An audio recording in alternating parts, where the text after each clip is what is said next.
কলকাতাতে এসেছি, ঘুরতে যাব না তা তো হয় না। সো এখন থেকেই শুরু হয়ে গেল অনেক ঘোরাঘুরি, খাওয়া দাওয়া আর ভরপুর শপিং। Good morning everyone.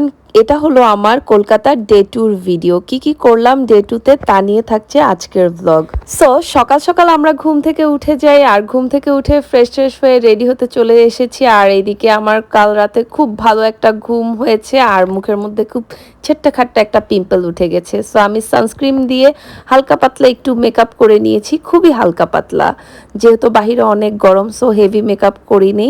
আর এইদিকে যুব ওর প্রয়োজনীয় জিনিসপত্রগুলো গুছিয়ে নিচ্ছিল, যেহেতু আমরা সারাদিনের জন্য একটু ঘুরতে বের হব। এইদিকে বেচারাকে আমি জোর করে একটা হাই আর জোর করে ছবি তুলছিলাম। তারপর আমরা হোটেল থেকে বের হয়ে যাই। সকালবেলা আমরা নাস্তা করি নেই এখনো। সো অলমোস্ট প্রায় 10টা বেজে যাচ্ছিল। তো আমরা নাস্তা করতে চলে যাচ্ছিলাম কলকাতার সব থেকে ফেমাস হোটেল, অনেক বাঙালি হয়তো চিনে থাকবেন, খালেক রেস্টুরেন্টের কথা। সো আমরা খালেক হোটেলে সকালবেলার নাস্তা কি, যতদিন কলকাতায় ছিলাম ততদিন আমরা এই খালেক হোটেলে দুপুরের খাওয়া, রাতের খাওয়া, সকালের নাস্তা হতে সব খাওয়া দাওয়া আমরা এই খালেক হোটেলে করেছিলাম।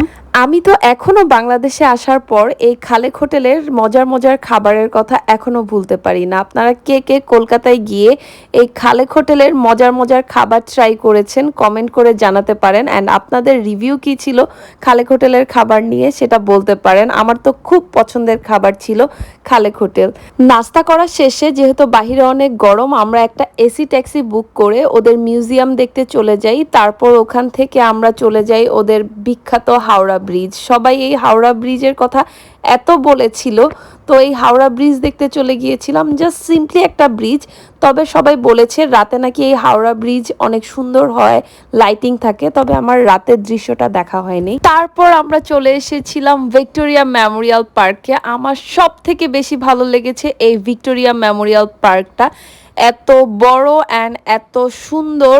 তবে বলে রাখি, সোমবার এই ভিক্টোরিয়া মেমোরিয়াল কিন্তু বন্ধ থাকে। ভিক্টোরিয়া মেমোরিয়ালের এই রাজকীয় প্রাসাদটি নিঃসন্দেহে এক দেখায় যে কারো নজর কেড়ে নিবে। কেন জানি কলকাতায় আমার এই ভিক্টোরিয়া মেমোরিয়াল পার্কটাই অনেক বেশি ভালো লেগেছে। প্রায় 184 ফিট উঁচু এই ভিক্টোরিয়া মেমোরিয়ালের একদম চূড়ায় আছে ব্রঞ্জের রানী ভিক্টোরিয়ার একটি অ্যাঞ্জেল স্ট্যাচু, যার উচ্চতা প্রায় 16 ফিট। এই ভিক্টোরিয়া মেমোরিয়াল রানী ভিক্টোরিয়ার স্মৃতির উদ্দেশ্যেই বানানো হয় এই কলকাতাতে, যার গঠন কমপ্লিট হয়েছিল 1921 সালে।